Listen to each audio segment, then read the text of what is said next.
Salut à tous, j'espère que vous allez bien. De nos jours, l'information médicale progresse à vitesse éclair.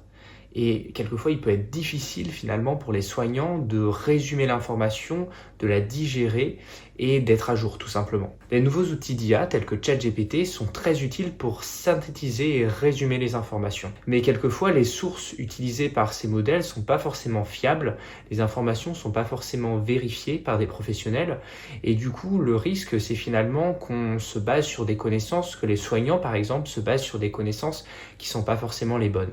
Moi-même, je suis interne en neurologie et c'est vrai que j'utilise de plus en plus au quotidien l'intelligence artificielle. Et du coup, je me suis dit, ce serait chouette de créer finalement un outil qui soit fiable, avec des données vérifiées et sûres, mais qui fonctionne aussi bien que ChatGPT pour résumer toutes les informations, toutes les connaissances médicales. Alors c'est clairement un objectif ambitieux parce que j'ai très peu de ressources à mon échelle et une connexion Internet super lente, mais je me suis dit ça valait le coup de tenter quand même. Et finalement, en quelques semaines, je suis arrivé à créer un premier modèle d'un agent conversationnel qui se base que sur des connaissances que je lui ai données et franchement qui fonctionne plutôt bien. Je vais vous partager un petit peu aujourd'hui les étapes de sa création et ce que ça pourrait apporter au monde médical. Pour ceux qui sont nouveaux sur cette chaîne, bienvenue, je m'appelle Benoît, je suis interne en neurologie et aspirant entrepreneur et donc je parle sur cette chaîne essentiellement de médecine et d'entrepreneuriat. Donc l'idée que je me faisais en fait, c'était de tout simplement créer ce qu'on appelle un chatbot, un agent qui converse avec l'utilisateur à la manière de ChatGPT, tout simplement qui se base sur un corpus de connaissances médicales et qui donne l'information précise recherchée. Pour ça, dans l'idée, il me fallait trois choses, un squelette, un cerveau et une langue pour parler. Alors ça paraît un peu macabre comme ça, mais l'idée c'est tout simplement de créer finalement une structure logicielle qui intègre des connaissances et qui sache formuler une réponse. Et pour ça, il y a un outil no-code qui existe et qui fonctionne très bien pour créer des chatbots. Il s'agit de VoiceFlow. En gros, VoiceFlow, c'est juste un agent qui permet de créer des chatbots par du no-code.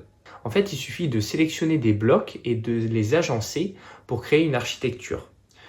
Par exemple, cette architecture, dans mon cas, elle va recueillir la question de l'utilisateur, l'intégrer dans une variable, puis la mettre en correspondance avec la base de données. Une fois qu'il y a des morceaux de la base de données qui ressemblent à la question de l'utilisateur qui sont isolés, en fait, il y a un modèle de langage qui va formuler une réponse à peu près cohérente, qui a du sens. Et ensuite, il s'agira juste de donner la réponse à l'utilisateur. Donc finalement, c'est comme un jeu de Lego, on assemble les blocs et ça finit par fonctionner. Alors c'est sûr que ça ne marche pas du premier coup et que j'ai fait pas mal d'allers-retours pour réaliser une structure qui fonctionnait.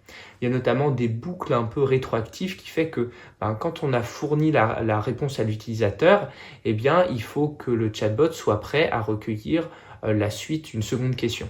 Mais finalement, c'est pas si compliqué, on s'en sort assez bien pour créer quelque chose qui écoute la question et donne une réponse.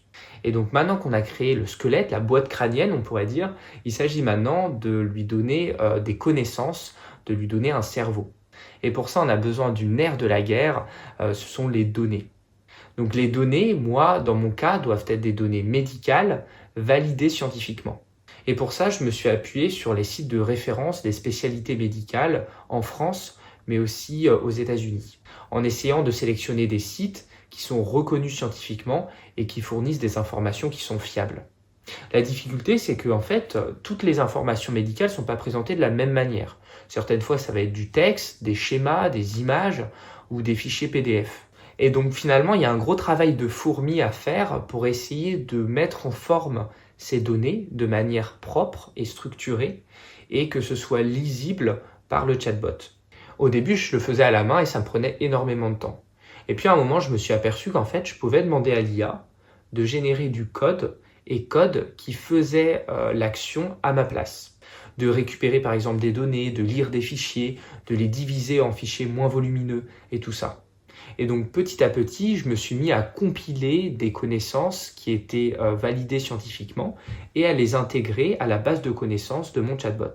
Donc à ce stade, j'avais 2 prérequis sur 3. J'avais la boîte crânienne et le cerveau. Mais mon chatbot n'avait pas encore la langue, la formulation, la diction pour parler. Et ça, en fait, c'est fourni assez nativement par VoiceFlow. En gros, il propose d'utiliser des modèles de langage générés par des grandes sociétés. C'est ce qu'on appelle des LLM pour Large Language Model. Et les plus connus d'entre tous, c'est ChatGPT, mais aussi Claude, et puis on va avoir Gemini. En gros, c'est juste des modèles qui ont été entraînés sur de grandes quantités de données pour décrypter du texte et générer des réponses fluides. Donc l'idée, c'est que quand un utilisateur pose sa question à mon chatbot, celui-ci l'enregistre dans une variable et interroge la base de connaissances. S'il retrouve dans la base de connaissances des portions de texte qui collent, qui matchent avec la question de l'utilisateur, alors il les sort et le modèle de langage choisi, donc que ce soit ChatGPT, Claude, etc., le modèle de langage génère une réponse qui soit fluide à partir de ces blocs de texte. Et de cette manière, on obtient une réponse qui ne repose que sur notre base de données et qui répond à la question de l'utilisateur. Donc franchement, dans le fonctionnement, c'est assez simple et ça fonctionne plutôt bien. Mais après, la vraie différence, c'est la qualité et la quantité aussi des données qu'on a. Et comme je vous disais, quelquefois, le plus difficile, c'est pas d'avoir la donnée, mais de la rendre propre, de la rendre lisible en enlevant le bruit pour qu'elle soit facilement utilisable par le chatbot. Et donc en combinant ces trois éléments, j'ai réussi à créer la première version de mon chatbot médical. Donc son nom, c'est Corpus Medica. Il est accessible sur corpusmedica.fr. Je mettrai son lien dans la description. Alors comme je vous disais, c'est pas un chatbot qui est destiné au grand public. Il est destiné aux soignants, aux professionnels de santé, que ce soit les internes, les externes et les médecins. Parce qu'en fait, il va utiliser des termes techniques qui ne seront pas forcément compréhensibles si on n'a pas le bagage médical.